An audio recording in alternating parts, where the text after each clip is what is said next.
So, welcome and good morning, everyone. Welcome to our final workshop of this series, Measuring Your Digital Footprint. So, it's our final one for 2021. My name is Hafsa Sheikh. I'm from Smartlight, and today I'm going to be facilitating this workshop. Our workshop today is going to be hosted by the wonderful Jonathan, who is an associate trainer, but also more importantly, a social media guru. Yes, you are indeed. So thank you so much for sharing. He's going to be sharing his knowledge and his insight with us. And it's obviously a really, really important topic. In our everyday life, we use the internet increasingly to manage our money, our health, our homes, shopping, personal and professional lives. We're breathing, existing in a world of big data, and it's significant that we leave the right impression on that World Wide Web. We need to learn the value of internet safety. We obviously need to think about how we can reduce our digital footprint. After all, it is an asset. And obviously a very, very timely workshop as well, particularly as we go into the Christmas holidays and with the government as well announcing that, yes, they want people working from home. So really, really timely thing, because obviously working from home and of course the Christmas break means that we will all be somewhere on the internet, cruising along and shopping, browsing as we do. So just some house rules before we start. You will have noticed that we are recording the workshop today. And the reason for that is simply so that we can share the recording with you all after the event. I would encourage you all to please use your chat panels, or if you're like me and you're quite slow at typing away and thinking at the same time, then please do put your hand up if you do want to say something. And the hand facility is at the bottom of your screens. And just to help everybody's broadband as well, I'm going to encourage you all to please keep your cameras off and your mics on until, of course, you obviously want to say something. All right, so welcome to Jonathan, our wonderful host. Over to you without further ado. Thank you very much, Hafsa. I hope I can live up to your billing there. I'm blushing here. I'm blushing. Can you let me screen share again, Hafsa, please?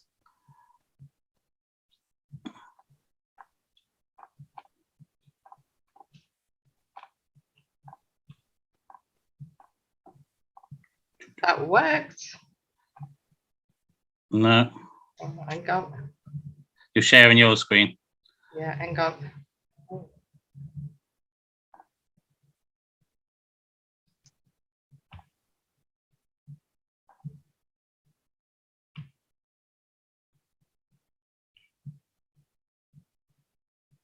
There we go. Thank you very much. That's done it. Okay. Right, here we go. So measuring your footprint.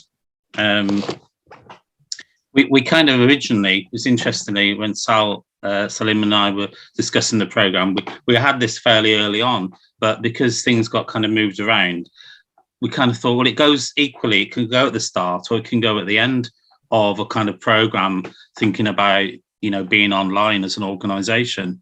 But firstly, just a little bit about me. I'm not going to go on about this too much, because there are new people on the call today. So my background's both as a trainer and a business advisor. I sort of combine the two in my work for the last sort of 10 years or so, where I've been active in particularly charity digital, but actually small business as well. I haven't amended the slide there, so I borrowed it from another presentation. And one of the things in that period, and I was saying to Hafsa just before the call, I do a lot of work for Lloyd's, so only yesterday I got 2 new referrals from them, both for women's organisations in Yorkshire. Really interesting stuff. So where I'm helping people to kind of explore these issues around upping their presence online and making it work well for them and the people that they support. Okay, so let's dive in. I'm going to go through, I'm actually going to start with a big question to just kind of help me gauge where you're at. We'll have a bit of a discussion around that. And then I'm going to go through a few areas. I'm going to look at a little bit of kind of marketing channels and process to kind of put a bit of context into the data, the metrics that we're looking at in terms of measurement. A bit of kind of my take on what you want to collect and what you actually don't want to collect, getting that right. Some illustrations of data that's out there, the sort of stuff you can get. That's not going to be exhaustive. We'd be here all day if it was, but I'm going to give you a taster. How often to collect, kind of very practical take on that for you to take away. And then we'll have a little bit of Q&A and discussion at the end as well to finish the session. Okie dokie. So this is a question really. So by all means, switch your mic and camera on to kind of engage with this bit. I'm interested in what any of you currently measure in terms of what you see as your organizational digital footprint. So what's the sort of things you're currently looking at? It's fine to say, by the way, nothing. I often get this when people are saying, you know, when we're exploring this, they're like, oh, we don't really do it. You know, what sort of thing do you mean? That's very, very common. But, you know, hopefully by the end of this, you'll get some ideas and kind of get the importance of actually doing it. So there's no right answer here or wrong answer. Does that make sense? Yeah, so that's completely fine, Jonathan. So what you want us to do is to answer this question, what do we? Is it as just as organizations or is it as individuals as well? What do we currently measure? Primarily organizational, Hafsha, because that's where a lot of the data sits. Anybody want to make a suggestion in terms of what they're currently looking at? Could be social media related, could be website related, could be email related.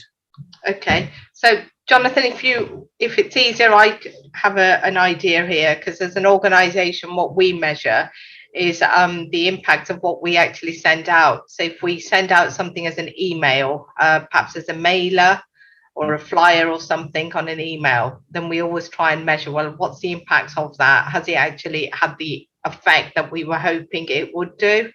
Yeah. Are people engaging with it? Are people signing up for the programs? Yeah, good, thanks. Yeah, that's exactly the sort of thing.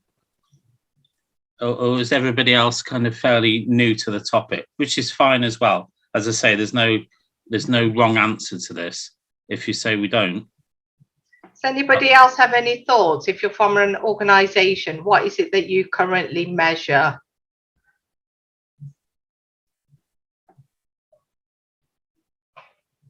Yeah. Okay. Well, let me carry on then, and we can pick this up a bit later on. So I like putting the odd quote in now and again, and I thought this was a good one. I'm not a massive Peter Drucker fan or not fan, but he's widely recognised as kind of a preeminent kind of business thinker, and I think this really hits the nail on the head for me, because if you're not measuring, like Hafsha said in that example, you're not managing things. You know, the two go, you know, the yin and yang, they go together. You know, if you're not measuring the impact of your social media, I kind of question why you're doing it. Or if you're not measuring anything on your website, why have you got a website? How are you going to know whether it's working or it's not? Does that make sense? So I think that's a nice, simple quote to set a bit of context. Now, I don't know whether anybody's been on the any of the previous sessions I've done, and apologies if I'm missing that out. But I use this regularly to kind of give that kind of overview of what we're talking about when we're looking at digital marketing. I'm not going to go into the detail of what each of these are. I'm kind of purely kind of flagging it up in terms of there's data related to all of these things. So any social media has a footprint to measure. any post that you do, any tweet you do has metrics that you can look at to determine, is anybody looking at this? Are they actually doing anything with it? Is there any point in doing it? Does that work with our audience? Moving on to SEO, search engine optimization, it's really key in terms of with a website, which pages are popular, are people, how long are they staying on a website? All those kind of metrics. If you've got a sales process, are people abandoning their cart? I've just had that with a client, like 1,000 visitors a day, massive, virtually nobody, completing the process because there was a bit of tech not working, which they hadn't spotted. So you've got to monitor and manage the process. Paid search like Google AdWords, like Facebook ads are all about getting numbers. They're all about getting more exposure to your content, more visits to your website. Influencers, if anybody's kind of, it's a big thing that's bandied about, but it's, sometimes negatively, sometimes not. I say Marcus Rashford is a great example of influencer. What's influence about? It's about numbers. It's about getting more views to your social media from share, getting more visits to your proposition as an organization, and getting more people to sign up to support that. That's what influencers are all about, is about increasing your footprint. Actually, a good example on email marketing. It's about getting the message out. Are people opening it? Are they clicking through to your website or a landing page? Key data there, and content sits as the start of the process. Without good content, there's nothing to measure. But measurement actually helps you judge. Actually, did that work? Did that image work? Have we got the right stuff here? If we're appealing to particularly women, for example, are we, or ethnic minority women, have we got the right imagery? The data is going to tell you that. It's going to give you that insight. If you do a post on social media with a similar message but different images, the audience will tell you in terms of which one they like by just the numbers. They might well comment, but actually the numbers are going to tell you a lot. So this is a new little diagram here that I picked up in the preparation of this session, and I think it does encapsulate the footprint quite well. So down in the bottom left there, we've got the kind of the creation process of saying, the content, your web pages, your social media emails, and you go through a process, moving up the steps really. Initially, you're going to get that out there. You're going to promote your message or your service of what you've got on offer, and you're going to get some conversations sort of in the middle there. But you can see the numbers starting to fall off. This is quite natural until you get right to the top, where people actually signed up to the course or signed up to the program or buy the product, whatever it might be. There's a process here, but you need to kind of think. There is a numbers game here. Are we promoting it to enough people to actually get those signups?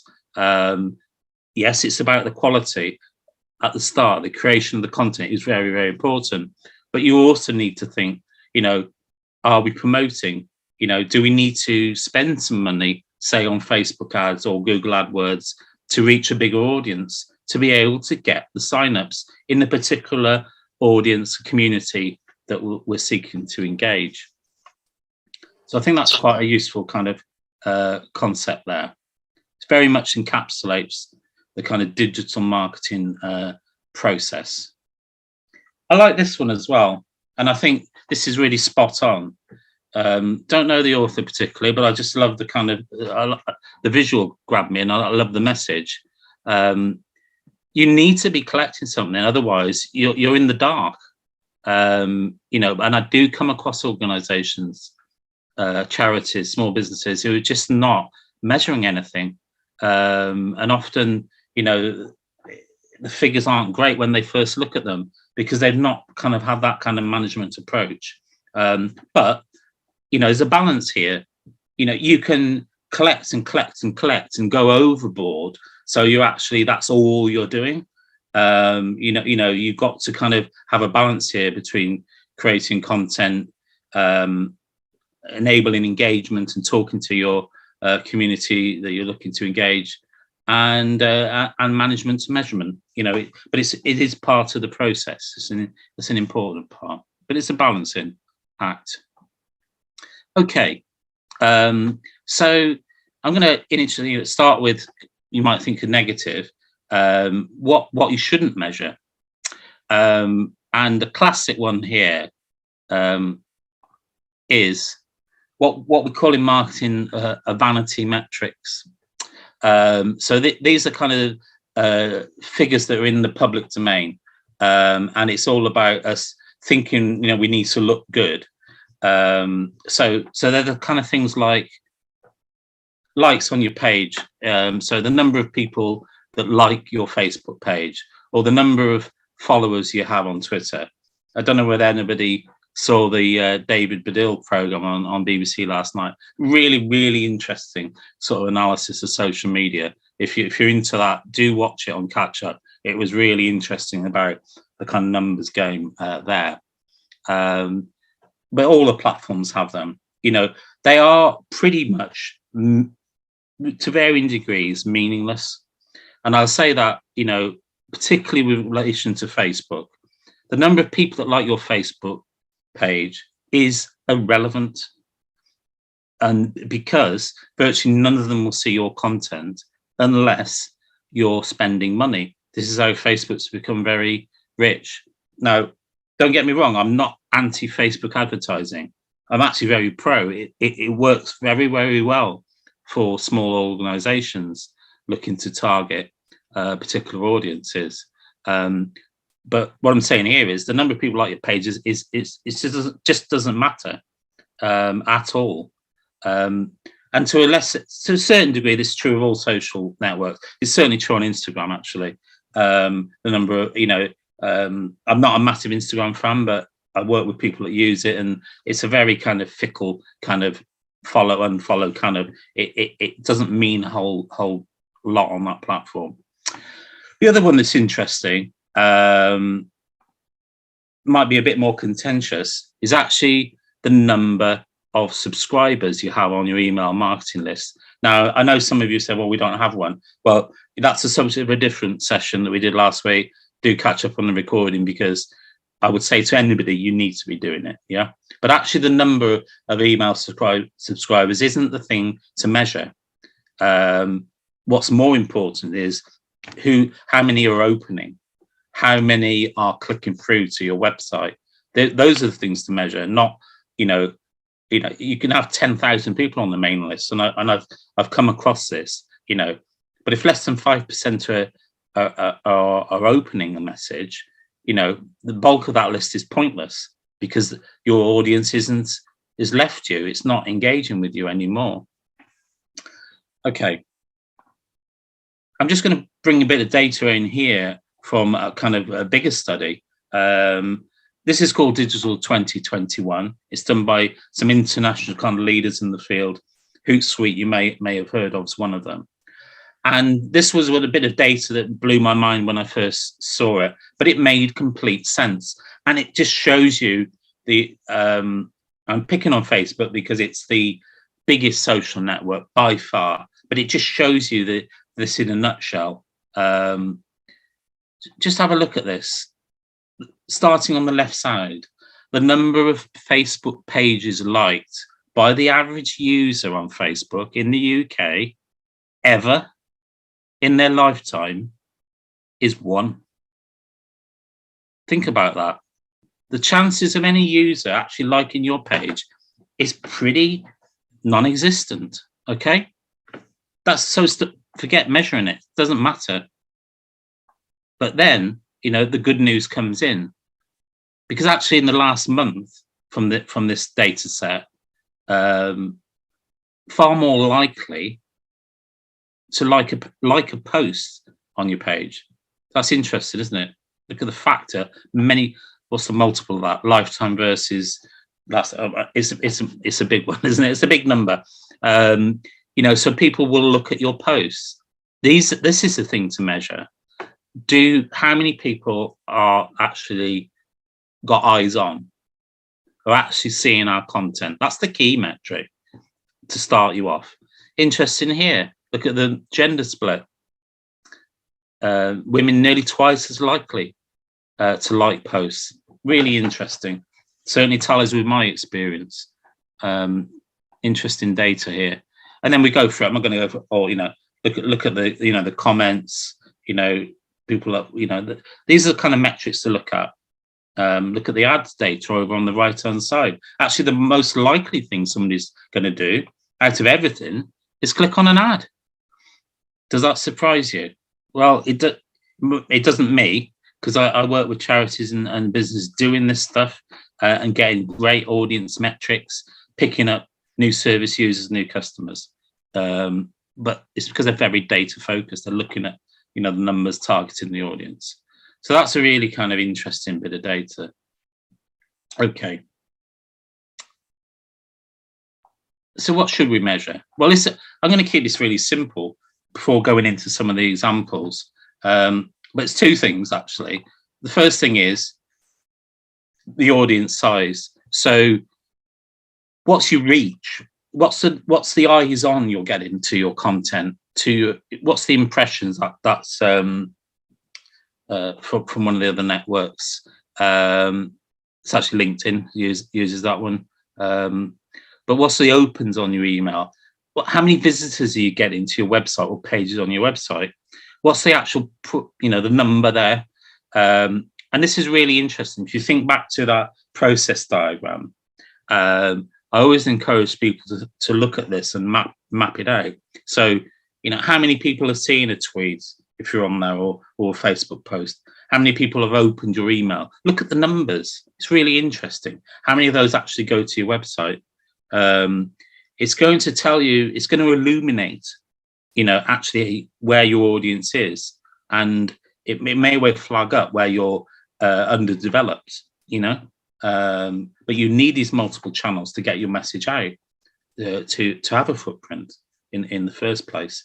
So the audience size is a key one. The other thing is actually the next level up the chain, really. So what proportion of people, how many people are actually engaging then, making the next step? They're liking or commenting on stuff, or they're clicking through. This is the ultimate bottom line. This is getting you closer to sign up to purchase. Yeah, we're kind of one step away.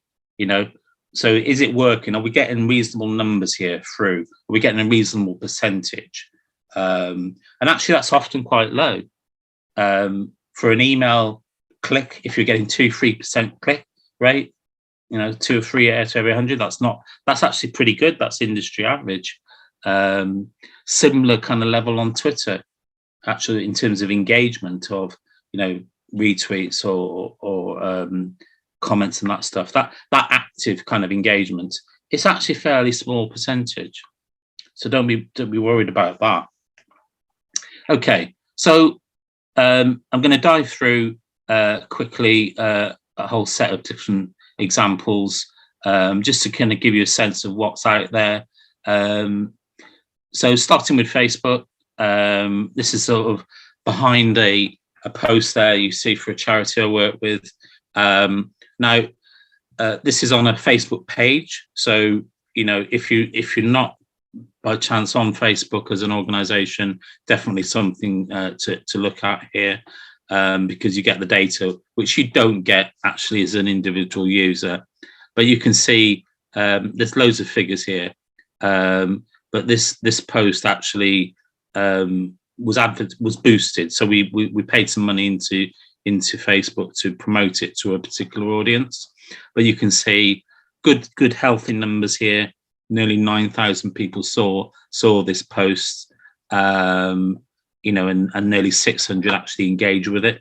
These are sort of numbers that are fairly easy to achieve. totally irrelevant, no link to the actual existing audience on the page in terms of likes. This is fresh kind of eyes on people in a particular geography that are being targeted here, with the kind of engagement that comes with it. And you can see there's a whole set of stuff here in terms of likes and comments. It tells us, shares. There were 9 shares, not bad. And then the number of clicks. So 150 clicks through to the organization's website. And perhaps some of you thinking, well, so what? Well, the so what here is this is a domestic abuse charity, and the clicks through take people to a site where it gives you information in terms of how to get help if you or somebody is experiencing abuse. And the result here, the impact here, was that people called. There was an increase in calls for help from that geographical area, and actually this process was funded by a public funder who loved the outcome and actually has given the charity more money to do it again. So, but all metrics, they loved it because we gave them loads of figures and said this is the audience we reached, which was about 40,000 over 5 posts. And we can give them a breakdown on age and gender and stuff like that, even down, actually, I'm going to say, to very local parish level, which is quite stunning. And they were really wowed by that. Okay. And then the other bit on Facebook, if you don't know, I mean, this is great data.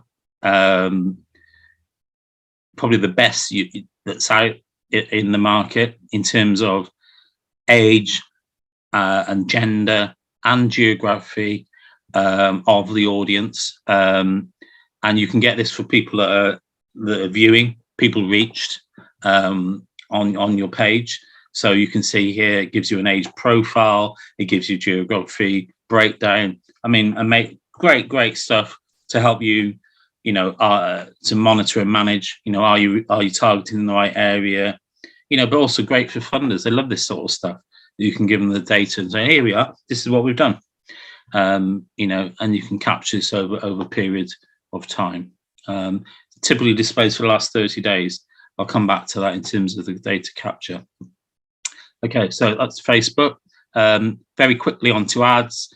You get more detail on ads, another good reason to do them. So you can see here, this is for an ad. Tells you how much you spent. 30 pence a click, not a lot of money. I mean, depending on what you're doing, I've just had a client do stuff for 9 pence on a fundraising for the big give, 9 pence a click, and they raised 12 grand. I mean, come on, good stuff. But you can see here the breakdown in terms of reach, yeah. So the audience size, and then we've got engagement data in terms of, so engagement on Facebook is likes and comments, and then we've got kind of clicks through. Really useful breakdown. So to help you kind of, was that good? Was it a good spend? Should we do it again? And you also get kind of breakdown. If you spend money on advertising, you can't do this breakdown on normal posts, but you can get kind of the gender and age split. Again, really, really useful to judge, are we kind of hitting the mark that we want to hit? In this case, the answer was yes. So that was all positive. Okay, Twitter. Maybe some Twitter fans, Twitter users out there. This is a couple of bits from what they call analytics. This is the dashboard. Kind of gives you a snapshot of how you're doing. So you can see. I mean, actually, I've been pretty quiet on Twitter of late, but I tweeted a bit more in the last month. Got more impressions. That's eyes on. People are leaving Twitter, by the way. That's why there's a -5 there. But it also gives you kind of a sense of, what's your best tweet and that kind of stuff. Useful. Not the level you've got on Facebook in terms of audience breakdown.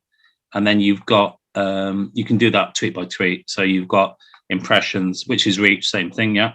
And then you've got engagement. Helpfully, I think Twitter, Facebook don't do this. They give you the engagement rate. On Facebook, you're going to have to work it out, one number divided in the other.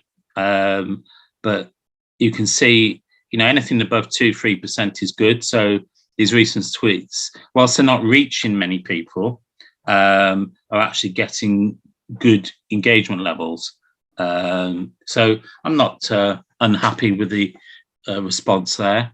Didn't take me long to create the content. So that's this kind of judgment here. So that's looking at Twitter. Maybe some LinkedIn fans. LinkedIn's actually on the rise. I would say if you're, particularly want to engage a business audience and all professional public sector audience, definitely consider LinkedIn as part of your strategy. And one of the things here is that the numbers, the audience data is getting better. So this is firstly your data. So this is you as an individual person on LinkedIn. So you can see the kind of basic stuff of number. Excuse me.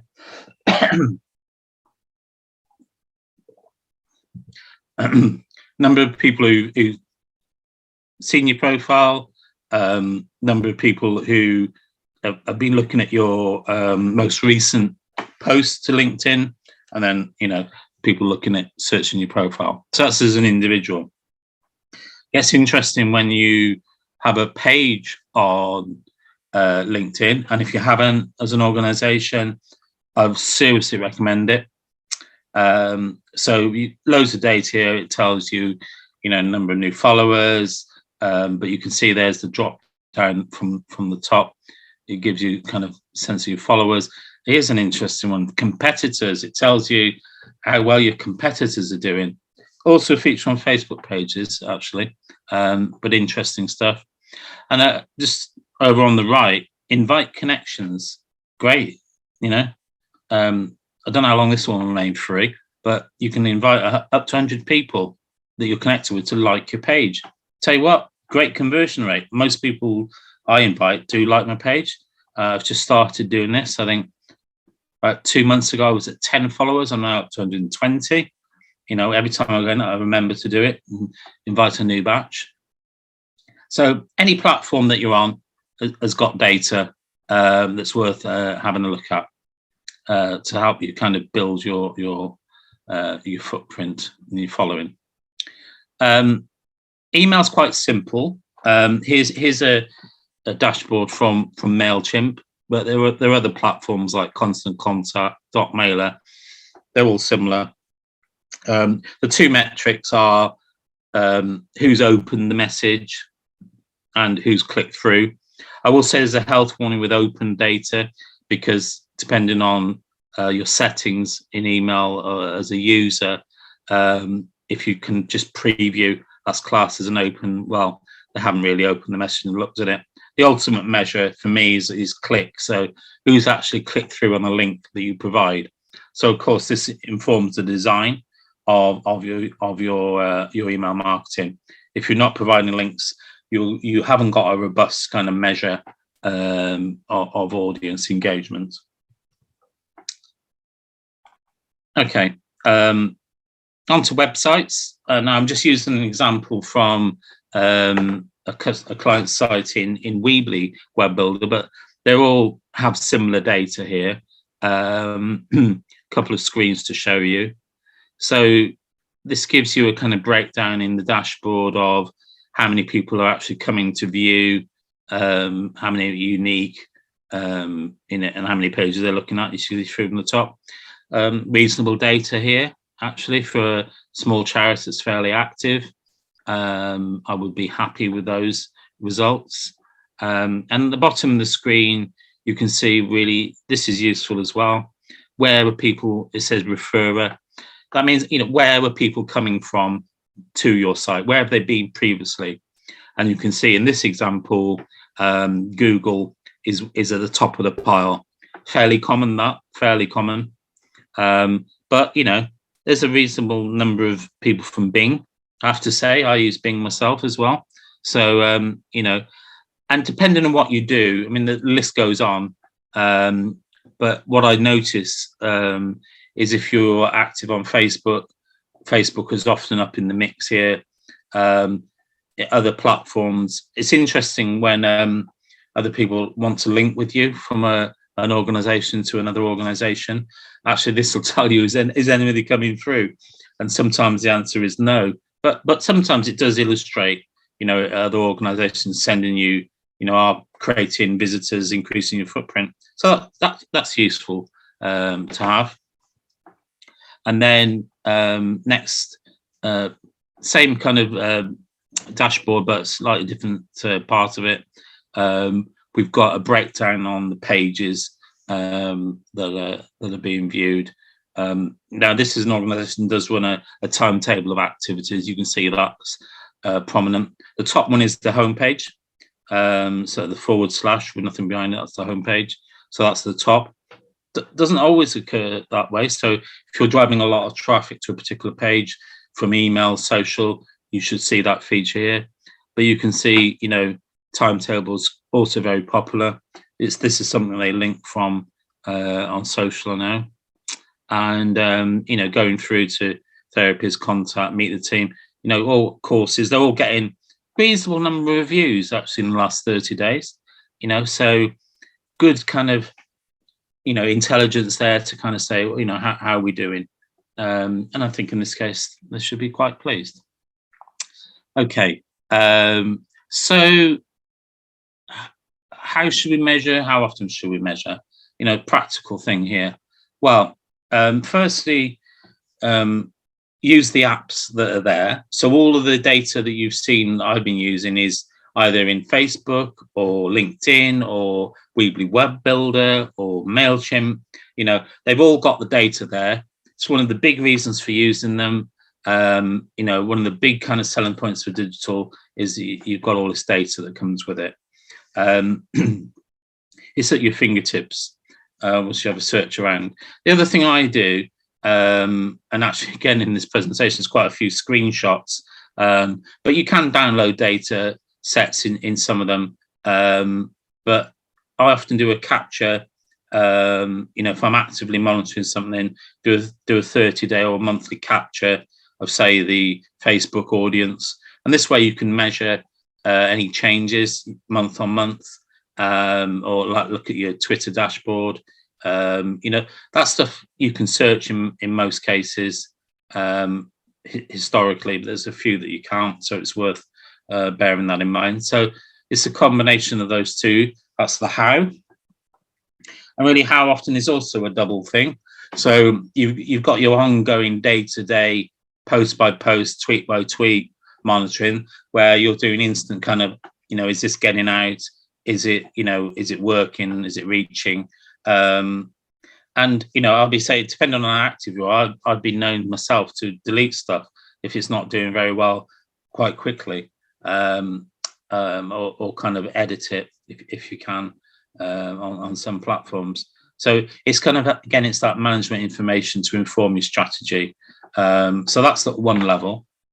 And then, as I said, do a in terms of kind of more of your strategy, kind of your ongoing monitoring as a management team, is to do a monthly kind of review. So it's a balancing, it's some instant monitoring and some kind of longer term, regular capture. If you do it less often, you're going to miss out. So say, Facebook data sits there for about 30 days. So if you leave it too long, you're going to miss out some of that kind of monitoring. So that's important. So that's the kind of mix there of how to do it. And just to finally summarize, pulling that all together, first thing to say is actually, if you're doing this stuff, do make sure you are measuring.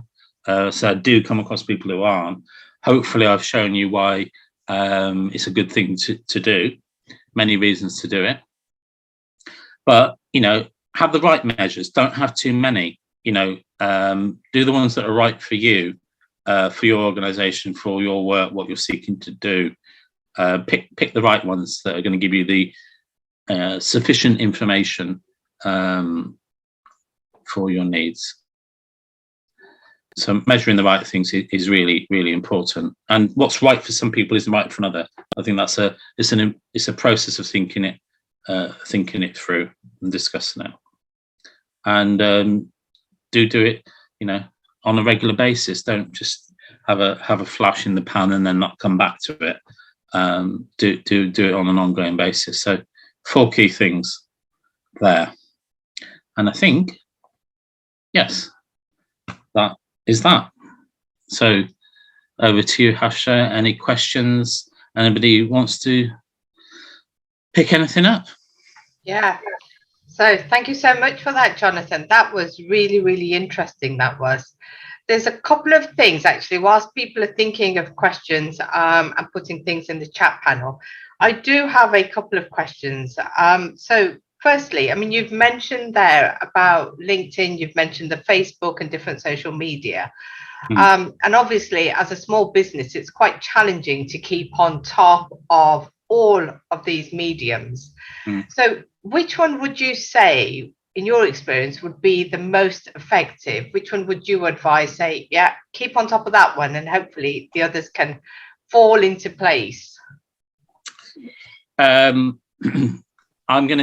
a difficult question to answer. I don't think I can answer it in the sense of this is the one, because it actually isn't. It won't. One platform or one method isn't going to be sufficient. If you're thinking about, we're ultimately in that process of the steps up from here's a big group of people to actually people signing up, and signing up is booking on a course or buying a product or signing up to a program, whatever it might be. You're going to need a number of ways to let people know. So that's, you need to kind of think about where's your audience, just on social. So, if you've got a young audience, so you kind of like working with teens and 20s, well, I'm going to say you've got to really think about Instagram, because Facebook won't do it. If it's an older audience, Facebook is good if you're public facing, but it isn't. Not everybody does it. So this is where something like email comes in. You need a website.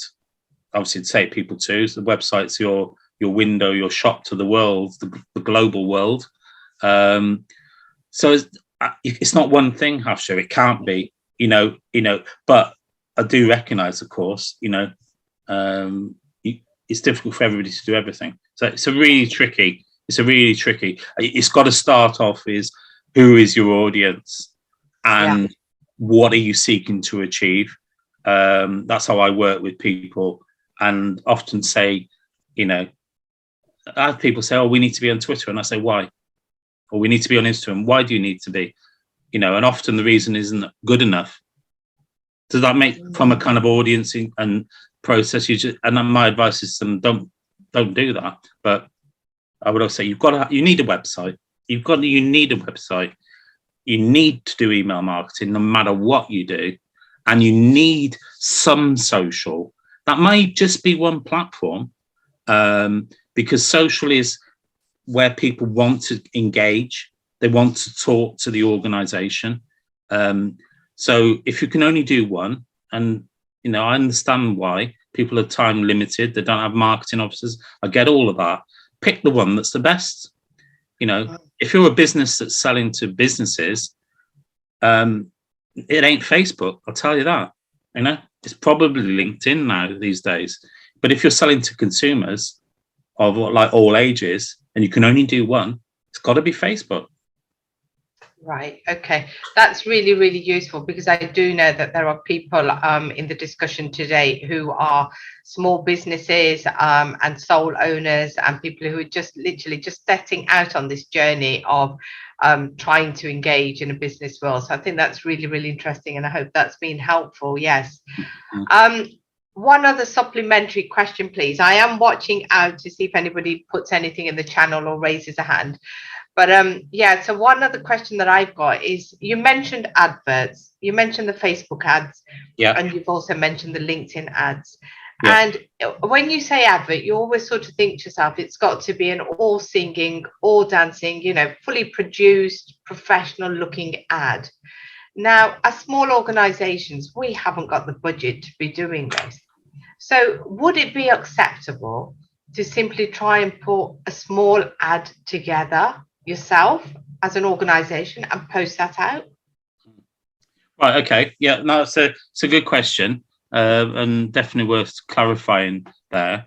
For most organizations, if you're starting out, the entry point, and if you're selling to the public, be on Facebook, and the starting point is actually boosting a post. So actually, whilst I'm just muttering along, if I bring up that slide and show you what I mean by that, I've got a practical. Can I show it? Has it got a boost button on it? Yes, it has. Okay, so let's just end. Let's end the slideshow and start from that slide. So from that slide, yeah. Okay. Let's go back. I always fall down when I'm toggling between Zoom and my screens. So let's share that. So hopefully we're back to the Facebook post. Can we see that? Cool. Okay. So what we have here is what somebody would recognize as a Facebook post in the center of the screen. So Crossroads Derbyshire's the charity. Here's a picture that they've taken of some activities in my photo, and above that we've got a short message and a link. So this is a post on Facebook. You know, a lot of people will recognize that. Your entry point is the blue button below, the boost. I mean, it says boost again, it's because it's been boosted, but normally it would say boost this post. That's your entry level. And it takes you through quite a simple process of what you want people to do. You know, is it comment? Is it come to your website? The second one is who's the audience? So you're wanting to target, you know, women in Birmingham, for example, or people aged 18 to 24 in Wolverhampton or whatever it might be. And then it asks you how much you want to spend. And you can do it from £1 a day on Facebook. That's your entry level. And you have to go, and they'll, you know, it goes through a basic approval process, but that's essentially the setup of an ad. That's your entry level to advertising. That's the simplest thing to do. But as you can see from the data on this one, it's quite an effective thing to do. So what I would say, I mean, and yes, so answer your question, part of it, Hafsha, can people do it themselves? Yes, absolutely. Yeah. You know, now I appreciate, you know, often I'm teaching or coaching people through a process, but generally when they've got it, they got it. Once they've done it, they've done it. Does that make sense? Yeah. I always say, try a little bit of money, a couple of quid, see how you go and tweak it. And people, it's giving people the confidence to do it, but I regularly do that with small organizations. That's the one to do. LinkedIn's very expensive, so I wouldn't touch that. Twitter is more expensive. I'm not sure. It's kind of on my list to test out. I'm not convinced. The other one that's worth thinking about is Google AdWords, because if you're a charity, you get it for free. So that's the positive. Definitely worth thinking about. If you're not a charity, if you're a social enterprise or a business, you know, it's pay as you go. It definitely works. What I would say the downside is it is quite technical. If you're not really kind of tech confident, it takes a bit of getting used to. So Facebook's quite easy. It's quite user friendly. It takes you through. Google AdWords is a bit more techy, so you might need help to do that. That's interesting. Thank you. Thank you so much for that. You're welcome. Right, I'm just going to check the chat panel if anybody wants to say anything. I can't see any hands raised. In that case, we have got just a few more minutes, Jonathan. Yeah. And one of the things I want to do is to actually turn this on its head. So from what you've explained to us there, obviously there are lots and lots of ethical companies out there who are collecting data for different means. But by the same token, we also know that there are also lots of unethical organizations and individuals out there who are watching what we are doing and collecting that data. And it just seems to me that we're in this huge cyber world now, where we literally every time we go on the internet, we are opening ourselves up. We're leaving these massive footprints behind, where, you know, cyber scammers and all sorts can actually hack into this. So I just want, especially with, you know, as I mentioned earlier in the brief as well, it's coming up to Christmas time, and we are going to be spending an awful lot of time glued to our phones and to our laptops, you know, doing various things, browsing, shopping, what have you. So just a very quick reminder, please, on how can we just protect ourselves from those, you know, unethical, dark people out there, individuals and organizations who might be trying to grab our data for, you know, different means. Yeah. Okay. No, it's fair point. I think, I mean, the starting point, or one of the starting points in terms of websites, is don't put any information into a website if it's not secure. Now, it should tell you this in your browser. It'll say, you know, it'll give you an alert up in your search bar. It's not secure. If it's secure, it's got the little padlock. Now, you know, scammers, you know, can't override that. It's got to be a secure site. That's one key aspect. But let me kind of reassure people to a certain extent, because all of the things I've said, primarily, all of that data is primarily anonymized. So yes, I can go onto a Facebook page and look at, you know, the gender split, the age split. I can look at numbers. But unless somebody does something, so what I mean by that is unless they like or comment, I don't know who they are. So unless they do something more proactively, I'm not going to know. So it's anonymized data. And I think, to be fair, I mean, there's lots of issues I have with Facebook, don't get me wrong. But I think in terms of privacy and data security, they're pretty good. You know, they're probably one of the best on social, you know, so I think that's, you know, yes, you get the odd kind of spam kind of friend requests and stuff like that, but the filtering's getting better and better, so it's kind of flagging up those people. Don't click on links in messages, you know, whether that's a Facebook message or a text message, unless you know them. Carefully look at the ident of the person. You know, people are quite, you know, they're good at, I mean, I've nearly been fooled. I'm nearly been fooled by like the slight, like a dot or a dash, you know, but the branding of it looks right. You know, HMRC is a classic one that you get, you know. I've nearly been caught out, but I'm just thinking, hold on a minute, would they be contacting me? And I'm kind of thinking, I know the times of year they would. And then, you know, a lot of the .gov stuff, of course, around the pandemic, you know, unscrupulous, I mean, disgusting, actually, scammers operating there. So, you know, you've got to think, did I sign up to this? That's the other thing on the email, you know, did I sign up to it? Because an individual consumer, we went through this a bit, didn't we, on the email session last week, you know, as an individual, you have the right you've got to be consulted, actually, to be put on a list. You've got to give your consent.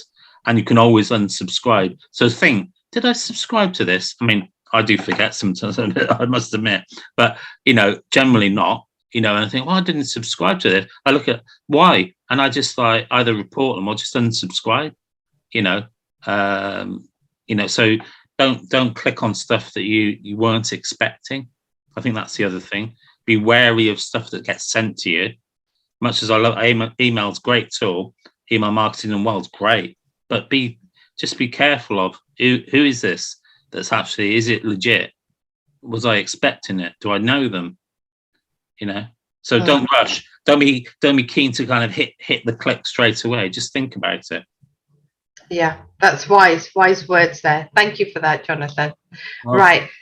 Do we have any other questions? Anyone out there? No? Okay. I think in that case, I think we've learned an awful lot, actually, in the power of what digital marketing can do. and of course measuring our digital footprint as well, but of course that little bit of extra there as well on how to keep ourselves safe. Because of course there are lots and lots of unscrupulous people out there, but of course just being a little bit wiser, and as Jonathan said there, just thinking about things before you actually hit the click button. If you click on a link, think about it before you speedily go through it. Thank you so much, Jonathan, for that. We've really enjoyed it today. Thank you.